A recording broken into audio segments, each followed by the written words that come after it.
Fala pessoal, beleza? Mais um podcast aqui com vocês, esse de número 96, ó, a gente já tá aproximando do 100, que vai ter uma surpresa especial, que, acreditem se quiser, eu não faço a mínima ideia qual vai ser, né? Então aí pra tentar descobrir o que vai acontecer nos próximos episódios. Eu sou o Alexandre, vou conduzir essa conversa aqui com vocês, lembrando antes de mais nada, aquele papinho chato pra caramba.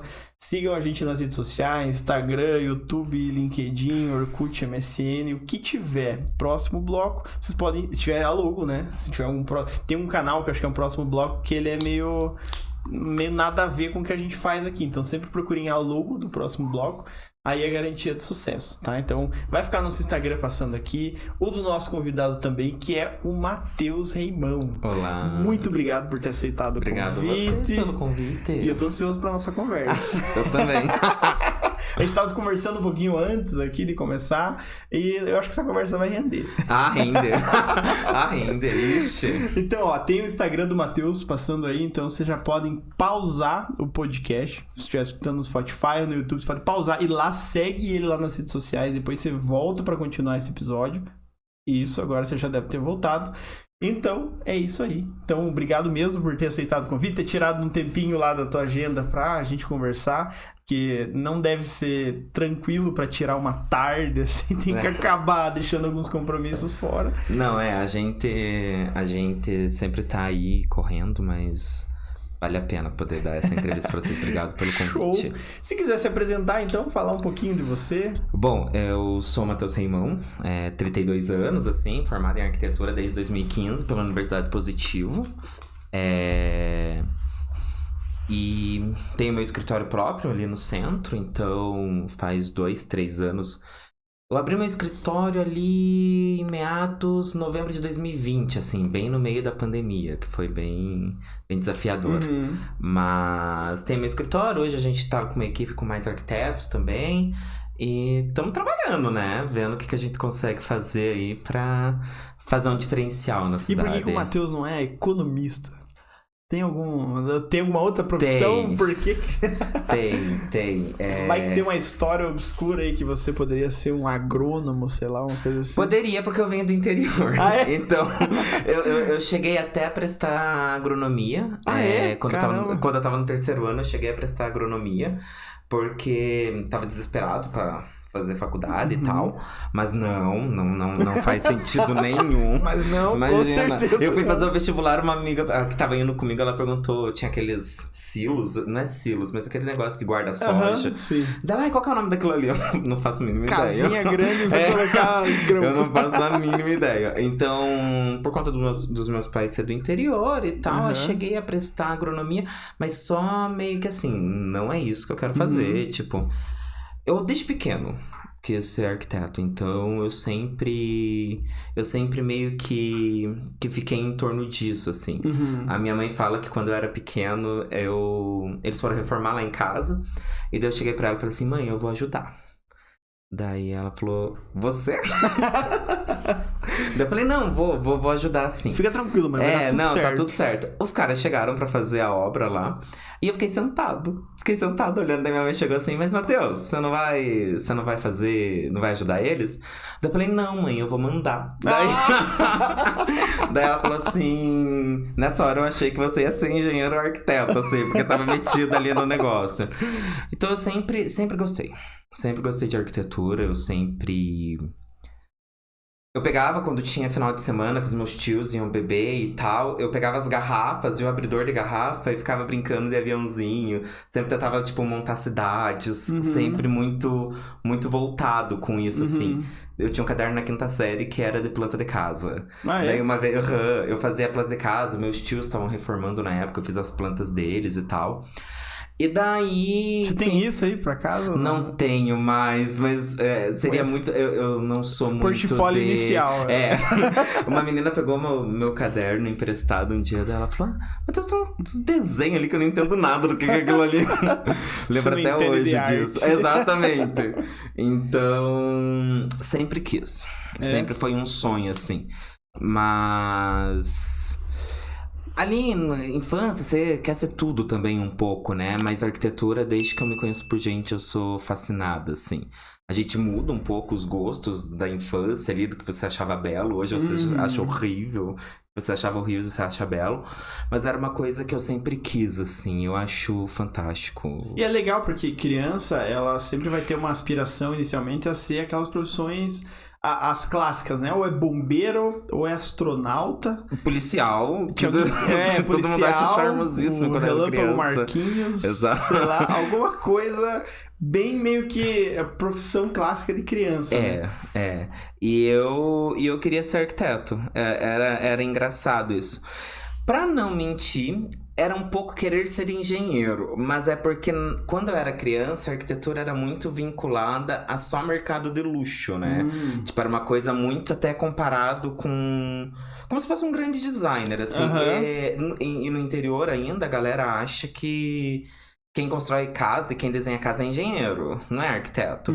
Então eu tinha um pouco dessa noção, mas não era engenharia que eu queria, era arquitetura mesmo. Porque eu achava incrível você pensar em algo, desenhar e aquilo ser executado. Na verdade, eu acho fantástico até hoje, assim.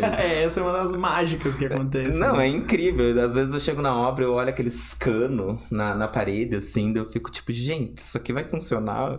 Tipo, eu fico chocado quando o cliente tá morando já e, tipo... E aquilo... Toda aquela engenharia por trás da parede e no teto tá funcionando, assim, então... E você é do interior daqui do Paraná? Daqui do Paraná mesmo. Qual cidade? Pinhalão. Pinhalão, perto de Jacarezinho, Santo Antônio da Platina. E lá, você morou lá bastante tempo? A vida toda, praticamente. É? A vida toda não, né? Até meus 17 anos, e daí depois disso, 17, 18, e daí vim pra cá. Vim pra cá. Daí nunca mais saí. E lá você já teve a inspiração de ser arquiteto?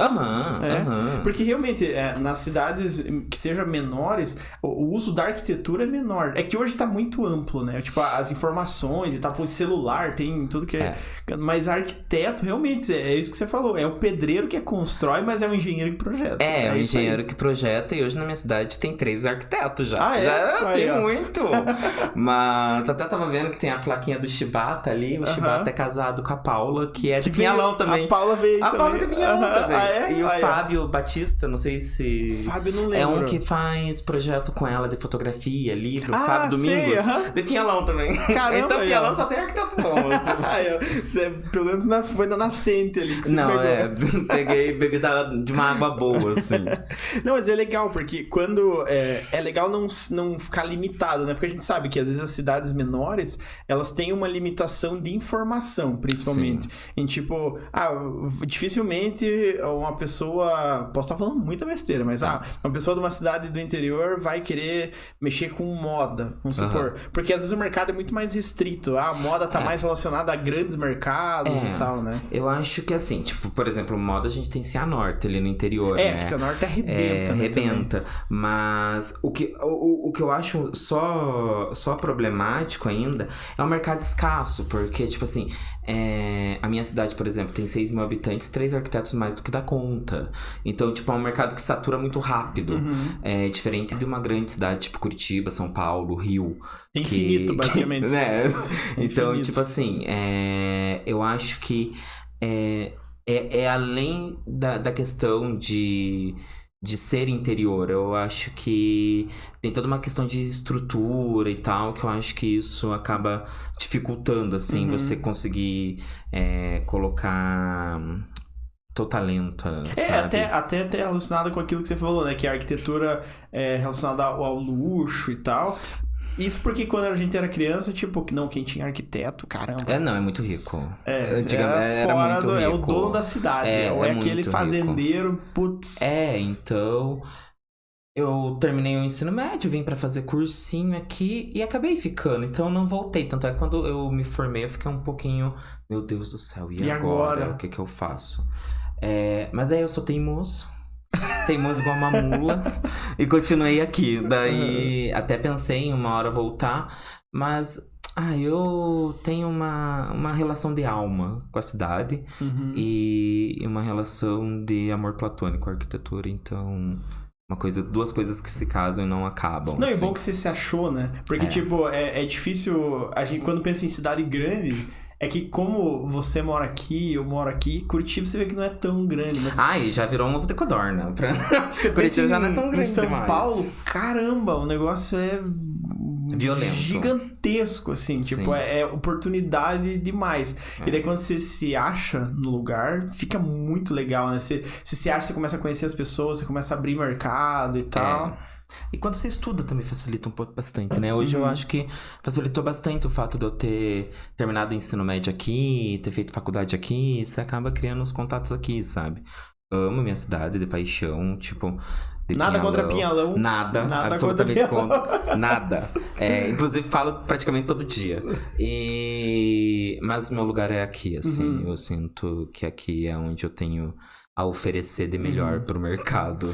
E quando você se formou, quando você entrou em arquitetura, você já tinha a noção de que teria um escritório, alguma coisa assim? Você sabia que esse era, vamos dizer assim, o futuro da profissão? Não que seja só esse, mas... Sim, praticamente não, vou ser bem sincero, porque eu trabalhava antes, desde o segundo ano da faculdade, fazer estágio num escritório. E era cômodo fazer estágio naquele escritório e eu fui indo até praticamente o fim do curso. Foi no fluxo, assim, foi... Então eu achava que, na verdade, eu nunca ia ter um escritório. Que eu achava muita responsabilidade, que eu achava que... Porque querendo ou não é responsabilidade, né? Você ter um escritório, porque... Estoura tudo em você, né? E a faculdade, ela te ensina a ser artista, né? Ela te ensina a criar, a fazer SESCs, escolas.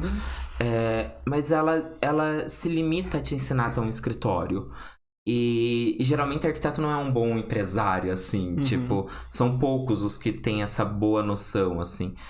Então, eu ficava um pouco preocupado. Eu achava que não, que eu ia, na verdade, morrer naquele escritório. E, inclusive, eu amo de paixão. Aline Roman, te amo. E, não, tudo que eu sei da arquitetura foi um pouco dela, assim. Então, é uma inspiração. E daí acabou que a vida foi me levando, eu entrei em outro escritório, entrei em outro mais recentemente, e na qual eu comecei, tipo, cara, eu acho que eu quero ter meu escritório, sabe? Já tava saturando, já. E é uma questão de ego também. Porque, tipo, putz, eu quero ter o projeto no meu nome. Eu quero poder atender o cliente. Eu quero poder, tipo assim, é meu, eu que estou conseguindo. Por mais que eu acredite que hoje em dia grandes escritórios não tem mais individual, tipo Arthur Casas, só a imagem Arthur Casas. Não existe mais. Eu acho que hoje os escritórios de arquitetura, eles são compartilhados. Compartilhados de ideia. E a arquitetura é isso. Tipo, é compartilhar ideias. Então, mas eu sempre quis, sabe? Ter um pouquinho disso. Então, daí foi instigando, vindo. E daí abri o meu. Tipo... E tá dando tudo certo por enquanto. Mas... é uma surpresa todo dia, né? Ser empresário no Brasil não é muito fácil. Mas é uma surpresa todo dia, tipo... O legal de ter... é porque... todo mundo comenta que a faculdade realmente não prepara nesse sentido, né? Não. E é mais cômodo você estar trabalhando pra uma pessoa, né? Só que daí vai chegar um momento em que, tipo... nossa, você tratou aquilo com tanto carinho. Nossa, bonito pra caramba. Você fez, você pensou... lá vai o carimbo do escritório e tal. Então, assim, tem gente que nasceu. Tipo assim, eu conheço várias amigas que se formaram em arquitetura que é assim... elas gostam de trabalhar em outros escritórios, porque... e não tem errado, né? Não tem nada... Não tem nada de mal nisso, na verdade. Eu acho que são mais posicionamento, é posicionamento, né? exatamente. Tipo, você quer, beleza. E tem gente que gosta de trabalhar, gosta de, tipo, desligar o computador às 6 horas da tarde. Tem gente de perfil e tá tudo bem. É sobre isso, tá tudo bem. Eu não. Eu sou um pouquinho workaholic, eu gosto de me empenhar, de me dedicar, trabalhar sábado, trabalhar domingo. Tipo, tá no celular toda hora. Isso me faz sentir vivo. Isso que faz eu ter uma função nesse planeta. Então daí acabou indo de forma até que natural, assim. Eu já tenho meu escritório já faz... desde novembro de 2020, 21, 22, vai pra 3 anos. Vai pra 3 anos. E hoje... E foi fácil como você imaginou? Ou foi o que você imaginou? Abrir o escritório? Não, foi mais difícil. Foi bem mais difícil. Porque não é simplesmente criar uma logo, criar um Instagram e abrir na pandemia, né? No auge da pandemia, assim. Não foi fácil. Em alguns momentos até meus pais me ajudaram bastante. E depois com isso foi se organizando. Mas de primeiro momento, fácil não é. Nunca é fácil. Tem as questões financeiras, mas tem o medo também, né? É que a questão financeira, ninguém nunca, a princípio, morreu disso. Eu não conheço nenhum arquiteto. Se alguém conhece alguém que morreu por abrir um escritório, pode compartilhar aí. Não. Mas é resolvível. Só se for de infarto. Com dinheiro é resolvível, né? Tipo, mas aquela ansiedade, talvez, você não sabe se vai conseguir cliente, você não sabe se vai conseguir atender, você não sabe direito quanto cobrar, você não sabe se vai dar certo o projeto, se o cliente tá gostando ou não. Até você pegar o tino do negócio ali... Demora. Agora vai. Agora vai, mas no começo, você não sabe quanto cobrar. E tipo... Tem muito cliente que também não vai querer pagar por aquilo exato. Tipo, porque você acabou de abrir teu escritório. Então tem essas jogadas, assim... Que deixa a gente um pouco inseguro, assim. A ansiedade vem a 1000, óbvio. E daí quando você começa a aumentar a equipe, vai mais a 1000 ainda, porque você se torna responsável por aquelas pessoas que estão colaborando com você ali. Então isso vai deixando a gente mais nervoso. Mas não desistir. Acreditar, se você coloca na cabeça, vai. Porque...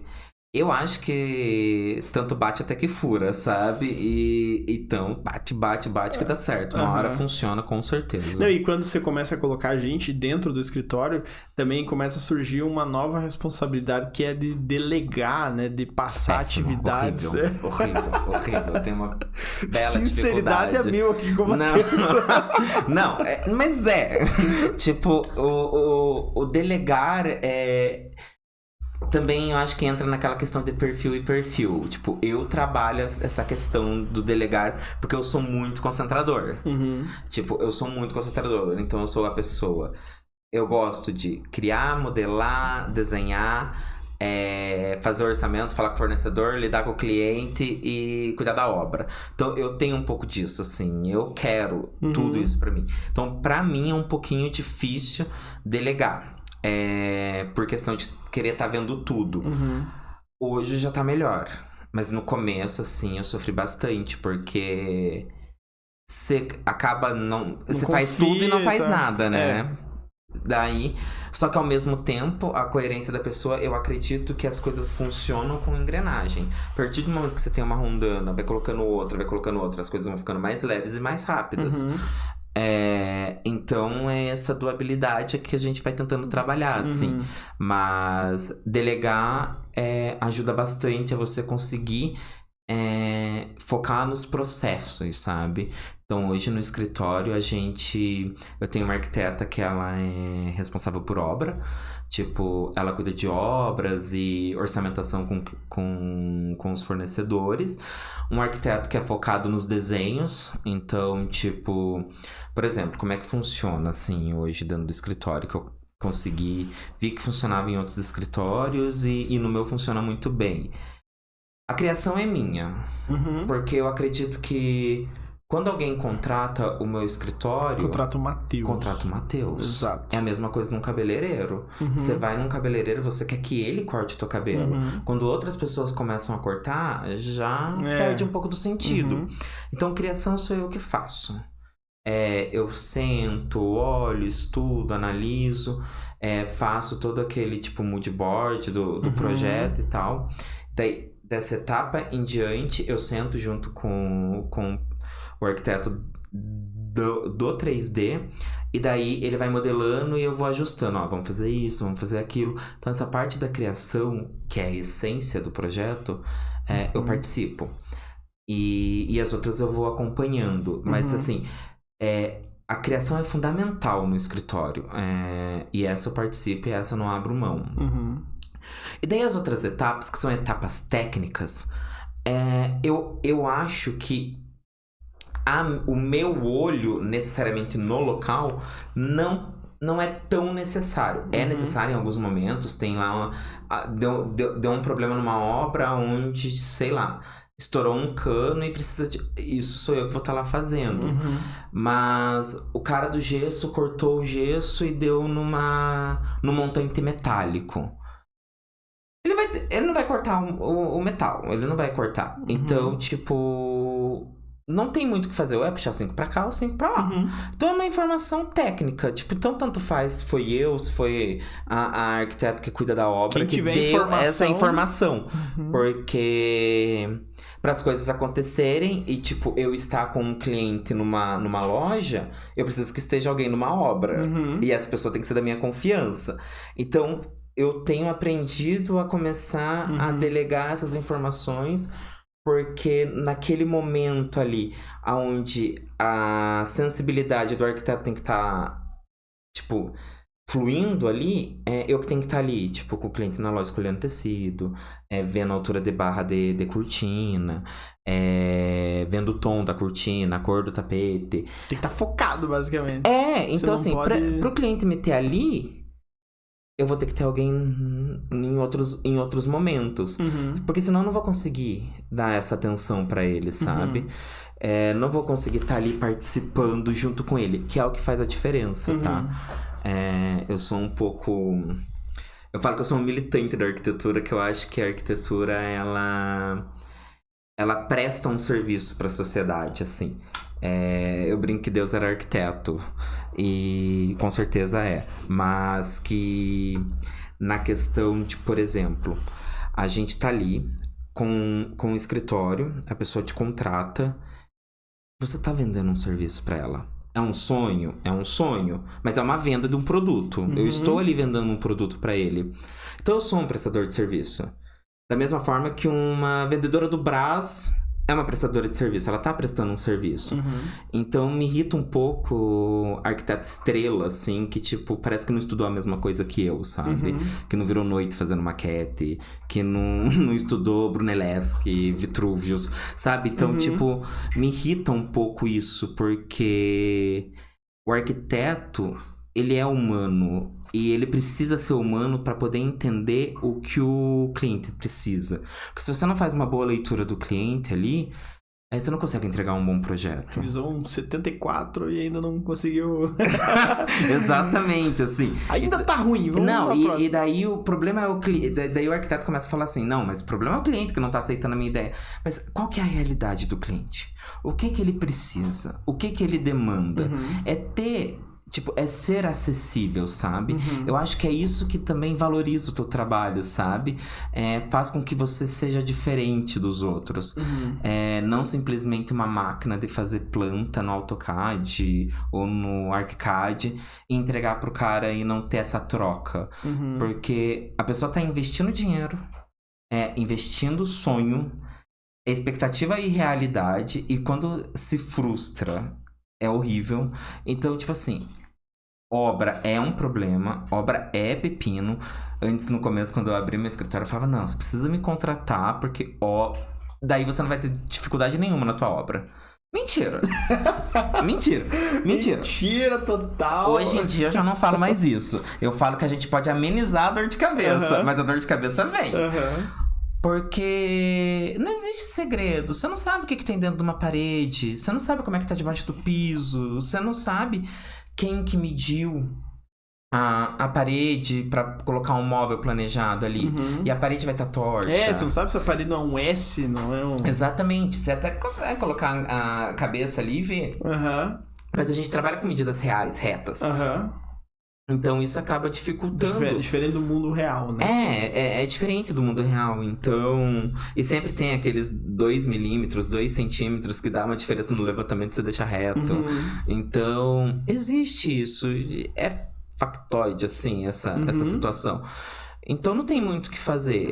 Eu acho que tem que ser sincero e explicar, olha, vão existir problemas, vão existir dor de cabeça, e a nossa função aqui é amenizar essas dores de cabeça e tentar trazer soluções. Porque se fosse eu que desenhasse, construísse e montasse o sofá, fizesse a cozinha, instalasse a luz, Eu Aí você poderia garante, tentar garantir. Mas é uma camada, uma pirâmide que vai daí tem um outro, tem um outro. Tem gente que tá executando um negócio que você nem viu, que você nem sabe. Então, você tipo saiu, assim, não tava, você chegou de novo, tava pronto. Então você não tem esse controle. Então eu acho que a função do arquiteto é estar ali gerenciando, regrando, coordenando e sendo sincero. Tipo, eu acho que é esse um grande diferencial. Jogar limpo o cliente. Jogar limpo com o cliente sempre. Porque mentira tem perna curta. Então, tipo, tentar esconder ali. Não, aconteceu isso, o que fazemos, Porque todo mundo aceita quando você é franco com a pessoa, sabe? Então isso acaba facilitando. Que nem você falou, obra existem vários problemas numa obra, coisas que podem acontecer, coisas que podem deixar de acontecer, minimizar enquanto você tá de olho ali, ou vai ter um prestador de serviço que é bom. Pô, não, nesse cara eu confio, o cara vai colocar piso lá, contratei uma loja e os caras são bons mesmo, então eu posso deixar tranquilo que qualquer BO ele vai me avisar e tal. Então é tudo uma camada, né? Por isso que é bom ir falando com o cliente, dando respaldo e tal. É mostrando pra ele que às vezes a gente não tem controle sobre tudo, assim. Já teve situação de eu comprar. Eu gosto de uma empresa de porcelanato, só compro lá. Uma vez uma cliente minha queria comprar em outra, eu falei, não, compra nessa que eu garanto pra você que nessa eles vão entregar certinho, vão fazer um desconto bom. Fiquei curioso pra saber quem é. E daí, a cliente optou por essa loja. Ela comprou um piso cinza, chegou um piso chumbo. Um cinza claro e um chumbo. Chegou um chumbo, tipo, nunca tinham me dado problema. Foi a primeira vez, daí, tipo assim, pô, já garantiu o negócio pro cliente. Tinha que falar pro cliente. Exatamente. Coloquei o meu na reta. Coloquei o meu na reta. E o cliente, ele vai cobrar de você, óbvio. Tipo, graças a Deus, no escritório, muitos clientes, eles entendem que a gente não tem esse controle. Não tem o poder sobre. Só que você, tipo, tu se torna responsável por aquilo que cativas, né? Então, tipo, você tem que ir atrás, você tem que resolver. Então, é uma coisa que vai... Se você não tem um bom relacionamento com o cliente, vai desgastando. Porque daí, tipo assim, é errinho atrás de errinho, daí o arquiteto não resolve, daí também não dá respaldo, daí, tipo, o cliente vai ficando sacudo, sabe? Ele vai, tipo, pô... Chega uma hora que daí ele não quer nem ver o arquiteto, sabe? Eu não vou nem lá ver, porque eu já sei que vai ter cagado. Exatamente. E eu acho que a melhor propaganda de boca em boca, se você...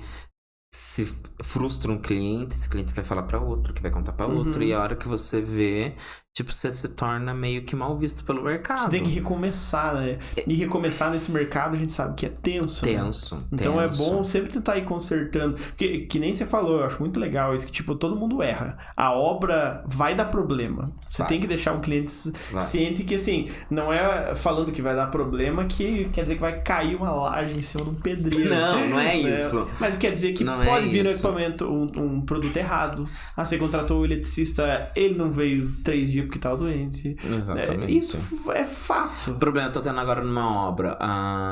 Nenhuma laje caiu. Não, graças a Deus, não, Deus me livre. Não, Deus me livre. É uma porta, que a gente tá reformando a porta. E daí o pessoal da marcenaria passou um produto pra restaurar ela, pra deixar tá dando reação. Tipo, quem ia saber que essa porta ia dar uma reação? É uma porta, gente. Tipo, sabe? É tipo fazer um quarto de bebê esses dias, tipo, é um quarto de bebê. Não tem, sabe? Tipo, e você não tem esse controle. A hora que você vê, foi. E tá ali, você tentando que resolver, assim. Mas eu gosto. Eu gosto. Aí que tá o diferencial. Eu acho extremamente prazeroso ter que lidar com isso.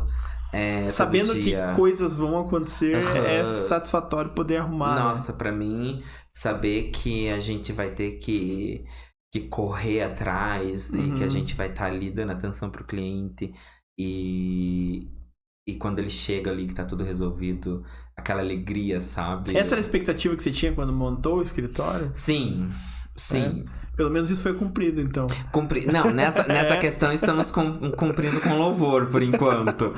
Mas sim, eu acho que é ter esse cuidado, sabe? Que faz sentido pra eu acordar todo dia de manhã e continuar no escritório, trabalhando e lutando pelos clientes. Porque tem momentos bons e ruins, né? Tipo, provavelmente, no começo é mais complexo, mas não é ruim. Mas vai chegar um momento em que, caramba, tem problema atrás de problema, eu já não aguento mais. E parece que tá acumulando uma obra e se arruma uma coisa e daí dá problema em outra e tal. Daí vai pra terapia, né? Aí que começa a segunda parte da arquitetura, né? Daí é a segunda parte da arquitetura, que é o psicólogo, que tá em dia. Porque eu acho que é aquilo que eu falei. É o não controle, sabe? Eu sempre tento levar pra vida, assim, é igual a vida. Tipo, você não tem controle. A gente acha que tem. A gente não tem, tipo, ó, Itália, assim, tipo, sabe? Então você não tem. Então, o que a gente pode fazer? Deixa mais leve.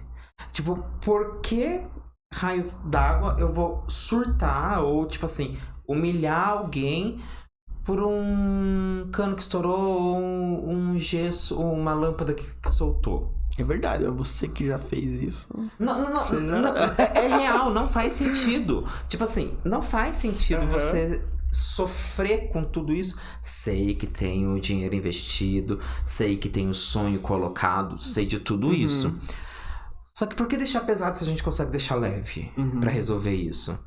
Tipo, sendo que a gente não vai sair vivo daqui, sabe? Eu sempre falo pros meus clientes, a gente consegue dar jeito pra tudo, menos pra morte. Pro resto, então, tipo assim, quando chega numa obra que tá aquele caos, respira. Vamos ver o que tá acontecendo. Vamos olhar para as possibilidades, assim.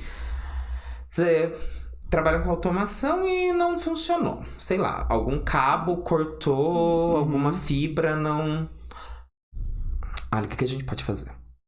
Quais são as possibilidades? Dá pra fazer isso? Não dá. Então, dá pra fazer aquilo?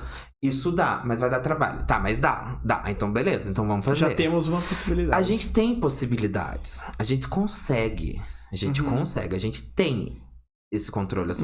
Então, eu acho que isso faz com que as coisas ficam mais leves, entendeu? Tipo, meu Deus, estourou um... Pronto, agora esquece. Acabou. Não existe. Some daqui. Some daqui. Daí você desgasta a relação com o cliente e com o fornecedor. E ainda esquenta a cabeça pra caramba. E leva pra casa, né? Porque você ainda é casado, sabe? Tipo, então, tipo... Vai maltratar os gatos ainda. Vai maltratar os cachorros. Mas eu tenho um que a gente pegou de adoção, assim. Ele tá com 6 aninhos, Tanquerei o nome dele.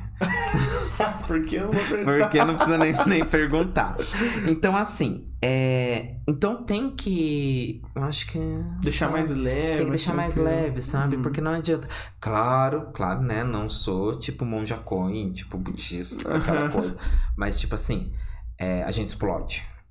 Mas a gente volta, puxa, respira e vai. Porque senão não adianta. É porque pepino de obra é complexo de resolver às vezes, né? Porque quase sempre envolve custo. E daí, vai estourar pra um lado ou pro outro.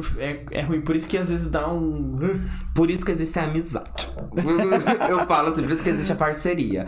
Porque assim, um cliente, às vezes o que acontece? Aquele cliente vem 1, 2, 3 obras ali dele e você faz dele ao longo da vida, vamos lá. Você não reforma todo dia. Tipo, tirando a época da pandemia, você não reforma todo dia. Então, o cliente, você faz a obra dele hoje, daqui 3 anos você vai fazer mais uma coisa dele, daqui 5 anos você vai fazer alguma coisa dele. O fornecedor, ele vai fazer desse cliente que vai voltar daqui 3 anos, mas ele vai fazer do novo cliente que entrou semana que vem, do cliente que vai entrar daqui 1 mês e do cliente que vai entrar até dezembro. Então, a tua relação com o teu fornecedor tem que ser muito boa. Então, tipo, as pessoas se ajudam, tipo assim, olha, deu um problema aqui, o que você consegue fazer? Se existe um respeito mútuo e uma parceria, gente, você resolve. Agora, se a pessoa te odeia, se ela te acha um escroto, ela não vai resolver. Então, tipo assim, você tem que ser político nessa parte, sabe? Tem que ser um ganha-ganha, né? Porque um ajuda o outro. Todo mundo sai ganhando. Todo o mundo sai ganhando. Inclusive. Que vai ter o problema resolvido. Muito mais o cliente, porque ele vai ter o problema resolvido de forma simples. Uma coisa que se tornaria um caos, sabe? Aquela... Que muito arquiteto tem esse problema, tipo, eu saí brigado com tal fornecedor, ou saí brigado com tal cliente. Tipo... Eu acho que às vezes é por falta de diálogo, assim. Porque se você... é sincero com ambos, todo mundo se ajuda. Uhum. Porque é complicado essa questão de, às vezes, se colocar no lugar e entender qual foi o problema, ou tipo, putz, estourei na obra, xinguei todo mundo, opa, calma, vou voltar lá, vou pedir desculpa, sei que exagerei, pessoal, pô, exagerei aí e tal, vamos nessa. Eu tenho mania de criar um pouquinho de amizade com fornecedor e cliente, assim, eu gosto. Cliente principalmente porque você consegue ter uma leitura muito melhor dele quando você se torna próximo. E outra coisa, quando você se torna próximo, ele consegue te passar o budget que ele tem. Tipo, sabe? Esse é o segredo, então. É um pouco. Porque o que acontece? Quando você se torna próximo do cliente, ele se sente à vontade em falar assim: Matheus, eu não quero gastar com isso, porque eu prefiro investir naquilo. Porque tem muito arquiteto que vai impondo, e o cliente não pode comprar aquilo. Entendeu? E daí já começa a desgastar. A mesma coisa é a relação com o fornecedor. Eu gosto de criar essa amizade com o fornecedor, porque eu posso chegar pra você e falar assim: errei aqui. Porque a gente erra. Você vai falar assim: Matheus do céu, errei aqui. E agora, vamos tentar resolver aí. Então, tipo, é uma relação mútua. Tipo, é uma dança, onde todo mundo tá dançando junto. E não ali, para, né? E não para. Não para, porque vai ficar 5 anos da mesma forma. Todo mundo se ajudando. 6, 10. E é assim que funciona. Esse é um desafio, acho que bem grande da arquitetura que eu vejo. É que, tipo, você tem que ter uma cabeça muito boa pra conseguir lidar com esses tipos de situação. Pressão, né? Pressão e o relacionamento, entender como que funciona o relacionamento. Que não tem nenhum escravo ali, ou não tem você não pode tratar só a loja, tipo, não, essa é só a loja, não, o cliente é só o cliente. Não. Se você não tentar ter essa relação de empatia, qualquer problema vai ser um problemão, ou qualquer ajuda vai ter um custo, vai ser chato de resolver, fica mecânico o negócio, né? Na loja, a vendedora que me atende, ela tem marido, tem filho, ela tem os problemas dela, o cliente tem os investimentos dele, eu tenho, sabe? Então, tipo, existem vidas além dos números e valores que a gente tá lidando ali. E uma vez eu tava na obra, assim, um cliente, ele quis fazer um painel curvo na sala dele, porque tinha sido feito reto, e daí os veios, eles se encontravam, não se encontravam, e ele foi, vamos fazer curvo. Daí eu fiquei com aquela história dos veios não se encontrando tanto na minha cabeça, que a hora que a minha fornecedora da marcenaria, ela instalou o painel, tipo assim, era um detalhe. Mas eu tava com tanta pressão em cima daquele cliente, assim, que eu falei assim, meu Deus, os veios. Daí ela olhou assim pra mim: Matheus, você tá vendo pelo em ovo? Respira. Então, tipo, eu gosto de criar esse vínculo, porque a pessoa pode chegar pra mim também e falar assim: amigo, relaxa lá. Relaxa que tá tudo certo. E tava tudo certo, assim, sabe? Então, tipo, é ter essa maturidade pra ir conseguindo... Não, isso é legal, porque, tipo, tá todo mundo no mesmo barco. Ninguém tá entrando num projeto pra ferrar o outro, né? Claro que não, pelo amor de Deus. Ninguém quer entrar lá... O Matheus, nossa, tá ferrado, então. Eu vou deixar essa lajota aqui tudo solta. E porcelanato, que ele vai pisar, vai estourar tudo. E tem fornecedor que faz isso quando não vai com a cara do arquiteto. Imagine. E tem. E daí você faz o quê? Entendeu? Então, tipo, tem que ter essa... Então, por isso que eu queria ter meu escritório. Porque muitas vezes eu via que os arquitetos, eles estavam com respeito a todos, mas, né... Porque os que eu trabalhei, eles sabem que eu trabalhei lá. Então, é muito de falta de respeito até com o fornecedor, sabe? Como se ele fosse um Deus supremo. Não existe isso, sabe? Então, no meu escritório, eu queria fazer isso diferente, sabe? Eu queria com que as pessoas que trabalhassem comigo tivessem bem-estar. Porque eu também, por mais que a pessoa que tá trabalhando, ela precisa do salário, eu também preciso do trabalho dela, senão eu não tava contratando. Então essas pessoas têm que ter bem-estar. O fornecedor tem que se sentir bem também, então você tem que respeitar. E o cliente tem que se sentir à vontade. Então é uma forma, claro que também não é tudo um bando de dançando no meio da nuvem, assim. Né? Não é isso. Tá certo. Não existe isso. Chama as caçambas. Não, tipo, igual a Noviça Rebelde, sabe? Dançando no meio do vale. Não é isso também. Mas eu acho que as coisas precisam, né, ir com fluidez, assim. Acho que entendendo isso, eu acho que fica fácil, tipo, de lidar com várias situações, né? Tipo, até pro fornecedor, o lojista, ele tem que entender que o profissional, a vida é corrida pra caramba, que não é a todo momento que ele vai estar precisando do teu produto, então se ele não der atenção é porque não dá. Não. Porque 5 projetos aqui que não consigo sair pra tomar um café ali. Calma. Eu já aviso. Tipo, eu acho que eu desmarquei aqui, eu acho que umas 3 vezes, né? Umas 2, uma vez? Uma. É que uma eu acho que eu não respondi. Acho que eu não respondo. Porque vai indo assim, tipo, Passou, bem isso. E daí confundo data.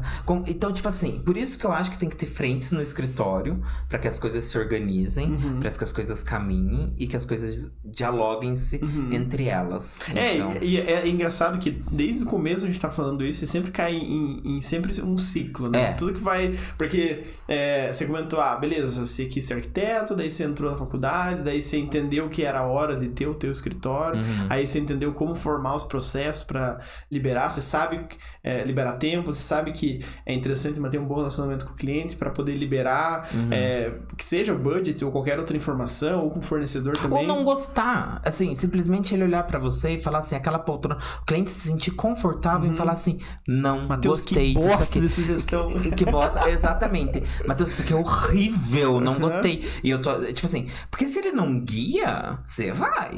Você vai.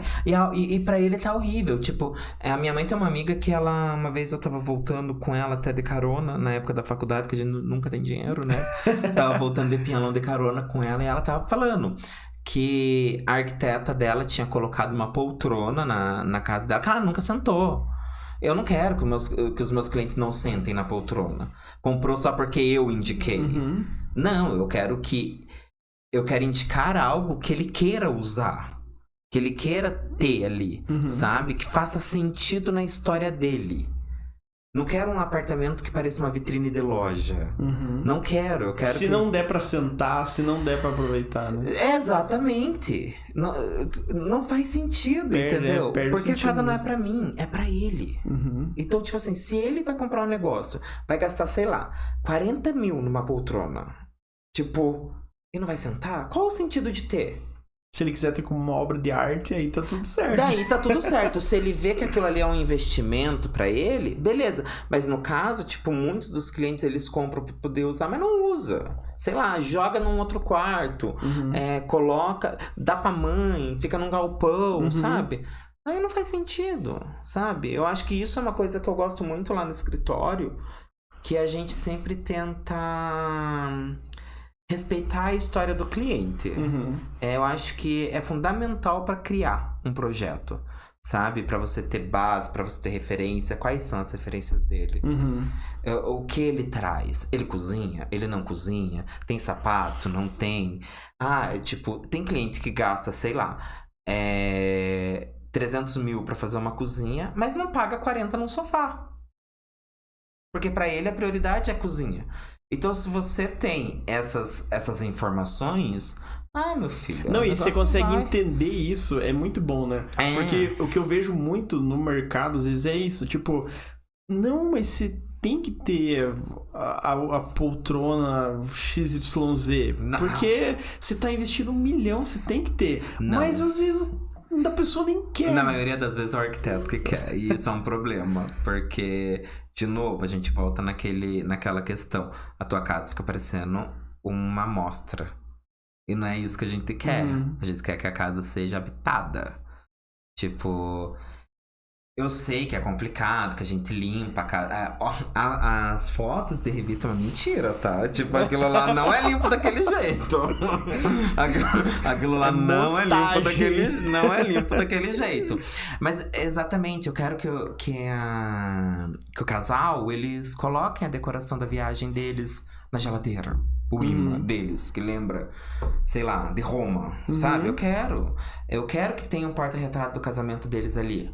Óbvio que eu não vou, às vezes, tirar uma foto e mostrar isso por privacidade até mesmo do cliente. Mas que no dia a dia dele, aquilo faça sentido, sabe? Faça parte. A arquitetura, ela precisa ser humana. Ela precisa. Eu acho que a gente entrou por muito tempo num pedestal de que a arquitetura era algo além... que ela esqueceu um pouquinho de ser humano. Que daí eu acho que é onde os engenheiros entram. Que daí é viagem minha, assim. Mas, por exemplo, na era industrial, quando surgem os ferros, as estruturas de grandes vãos, as estações de trem, é só você olhar a estação de trem da Sé. Por fora, um prédio totalmente clássicozão, assim, cheio de ornamentos e tal. E por dentro, aquela estrutura metálica vencendo um grande vão onde os trens passam. Quem que estava acompanhando a evolução? A engenharia. A arquitetura estava ali ainda fazendo prédio clássico. Então, tipo, o engenheiro foi indo, enquanto a gente foi ficando ali na estética da coisa. Principalmente no Brasil, assim. Até que daí vem Le Corbusier e fala, chega dessa palhaçada, vamos limpar tudo isso daqui. E daí eu acho que o arquiteto começa a entrar de volta no tempo e espaço presente. E tenta correr atrás do prejuízo, assim. Por isso que muitas vezes quando eu falo do interior que engenheiro que faz casa, é porque chegou uma hora que o arquiteto perdeu um pouquinho da razão ali. E hoje eu acho que a gente já tenta recuperar um pouquinho mais isso, assim. Participar de construções em comunidade, fazer com que, tipo, a auxiliar de limpeza de casa consiga ter uma casa planejada por arquiteto, que tem ONG que faz isso. Então, é fazer com que a arquitetura ela volte à sua origem, que é a casa. Tipo, desde o homem da caverna, assim, o homem sempre precisou de casa. Então, e eu acho que o homem sempre teve um quê do arquiteto por causa disso, porque ele sempre pensou ali na tua função, na tua estrutura, e isso foi se trazendo, mas se perdeu um pouquinho depois na história ali, Revolução Industrial, e eu acho que agora a gente consegue recuperar um pouquinho mais essa questão do arquiteto como um agente social, assim, sabe? Também. Mas... Não, e é legal, né? Porque a sociedade, ela vai caminhando junto e essa função social vem crescendo também, né? As pessoas vêm entendendo qual que é a necessidade e o poder que a arquitetura tem de formar um mercado, formar uma opinião, não necessariamente só luxuosa, né? Não. Mas bem espaçada. Pô, se a minha casa é bonita, se ela é limpa, se ela é organizada, por que a cidade não pode ser também? Eu acho que ela ajuda nisso, sabe? Pô, agora que eu tô com uma casa bonitinha, que tá legal, eu vou lá, vou investir, tipo, vou trabalhar pra conseguir comprar um negócio mais bacana, sabe? Eu acho que uma casa bem feita, ela mexe com muito mais coisas do que só a estética, sabe? Eu acho que ela mexe com o emocional das pessoas, assim. Você acolhe, daí você quer receber em casa, porque você quer mostrar a casa, que tá bonita. Você não quer sair da tua casa, porque você quer aproveitar aquele espaço. Então, acho que a arquitetura, ela trabalha com isso. Com pessoas. Não, e até por isso que você comentou, quando a gente tava conversando aqui, que um dos teus diferenciais, ou da bagagem que se acumulou dos outros escritórios, não que eles estejam errados, mas o que você foi extraindo da parte boa é de ter essa humanização, de tratar o cliente humanamente, né? Não. De ter essa essência, assim, né? Uma coisa que eu falo, assim, pra todo mundo mesmo, quando termina a faculdade, pelo amor de Deus, trabalhe pros outros. Trabalhe pra outros escritórios de arquitetura. É 1 em 1 milhão que dá certo de sair da faculdade já abrindo escritório. E trabalhar pros outros, você consegue ver os acertos, porque você tá de fora, né? Você consegue ter essa análise crítica de acertos e erros. E assim você vai conseguindo moldar um pouquinho do teu estilo, sabe? Daquilo que você gosta, daquilo que você acredita, daquilo que você acha que faz sentido, daquilo que não faz. Entendeu? Então você consegue. Então eu acho fundamental você conseguir trabalhar com outras pessoas para que você possa saber quem é você um pouco, sabe? Pra daí você abrir o teu escritório e errar menos. Vai errar, vai continuar errando, mas errar um pouquinho menos, sabe? Então eu acho fundamental isso, assim. E é carga, né? É carga que você vai trazendo, assim. Enfim, hoje no escritório a gente a gente acaba sempre conversando e dialogando um pouco sobre isso pra poder viver em comunidade, assim, eu falo. Então... Não, mas é legal isso. E você faz projetos mais focados em interiores ou... Olha, eu faço mais projetos de interiores residenciais e comerciais. Mas mais focado pra interiores mesmo, assim. Teve algum momento ali... Eu já fiz arquitetônicos, que são, né? Fazer casa e tal.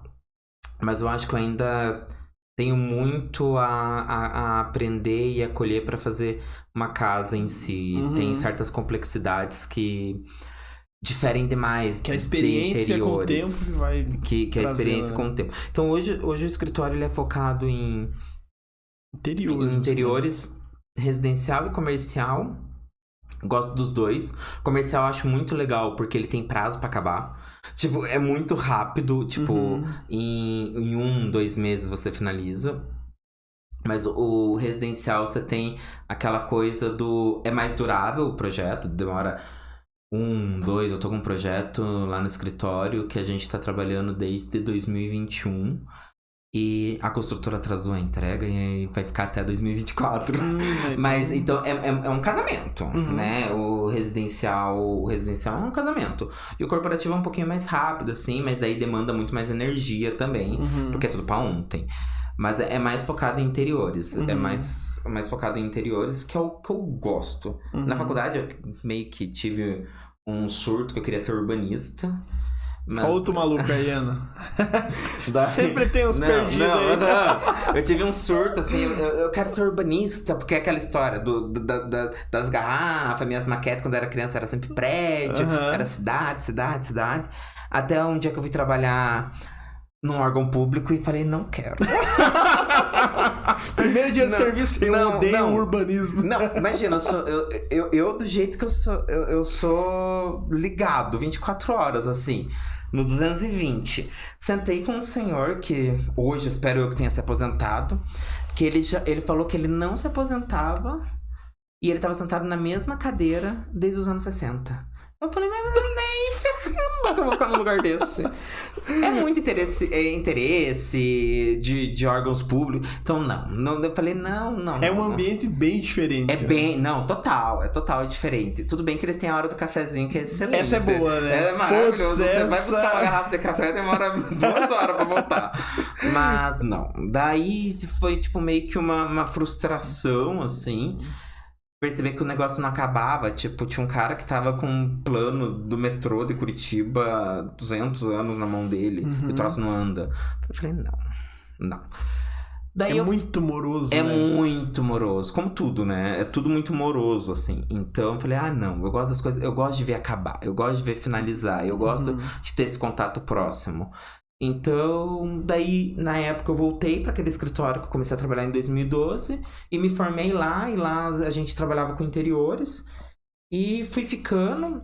E os outros escritórios que eu trabalhei também era de interiores e fui gostando, porque eu quebrei um pouquinho do preconceito que eu tinha com interiores, que eu achava que a arquitetura de interiores não era arquitetura. Aquela coisa de faculdade, sabe? Que tipo assim... Eu vou fazer aeroporto. Não, amigo, você não vai fazer aeroporto, desculpa. Nem estádio de futebol. Mas é mais ou menos isso, assim. E daí eu fui conhecendo, fui entendendo, eu fui vendo que no micro também tem muita arquitetura. Eu fui vendo a complexidade que é você ter um móvel de design, todos os estudos, tipo, o Oscar Niemeyer fazia móveis, sabe? Todos os grandes arquitetos, Arthur Casas, fazem móveis também. Então, tipo, é trazer pra dentro, assim, é entender um pouquinho da escola de Bauhaus, sabe? É você perceber que, tipo assim, é sim arquitetura. Sem esse preconceito aí, tipo, não, interiores não é arquitetura.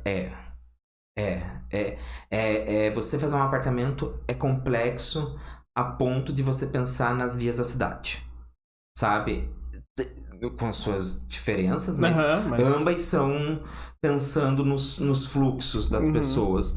Então, eu fui me apaixonando, fui me envolvendo e hoje, tipo assim, eu sou focado 98%, porque até tem um projeto de residência lá no escritório ainda, mas 98% em interiores. Eu gosto.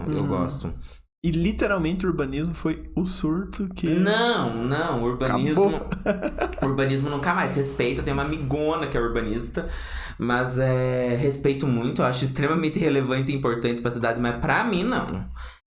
Nossa senhora, da Aparecida, esse negócio de você... Tipo, é porque você, tipo...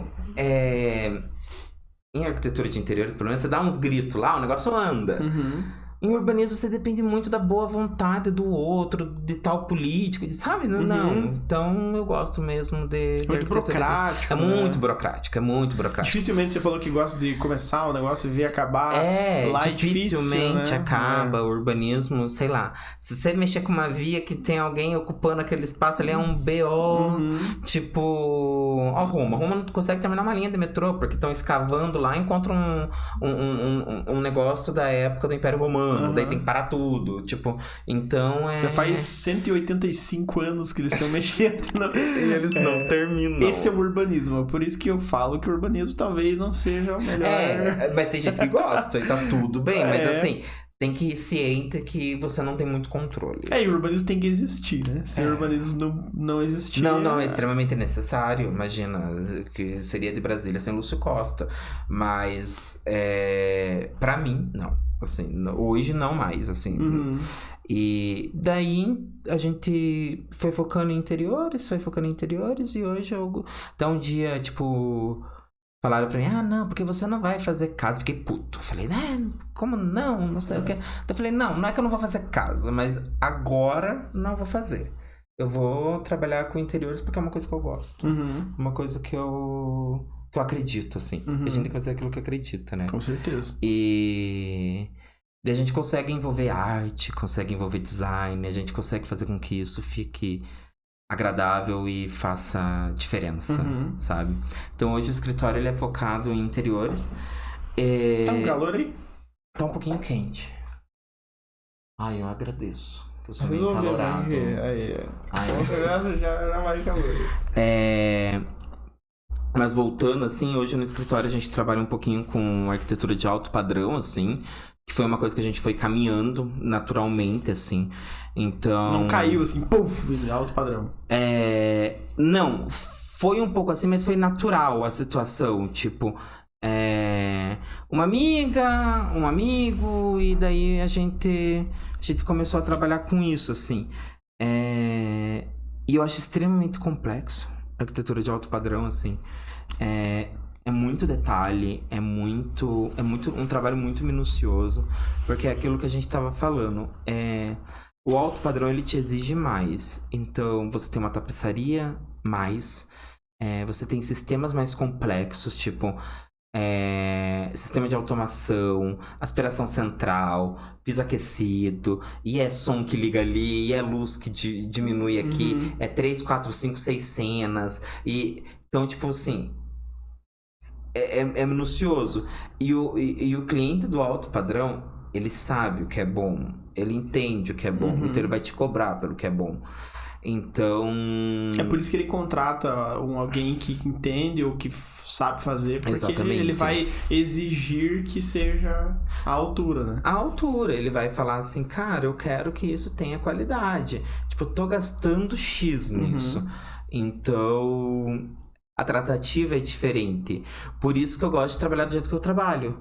Porque com esse tipo de gente, você tem que estar ali sempre no mano a mano, na conversa, no diálogo. Ele vai te ligar 10 horas da noite. Ele vai te mandar mensagem no domingo.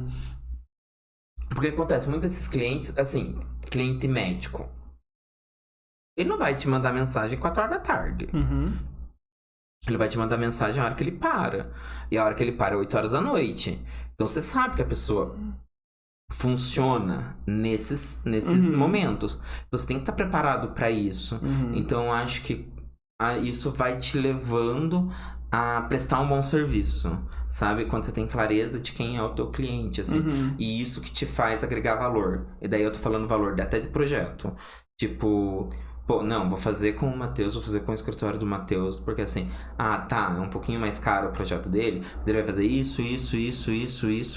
Então vai agregando valor, porque assim, é preço ou valor, né? Tem essa diferença. Então é isso, assim.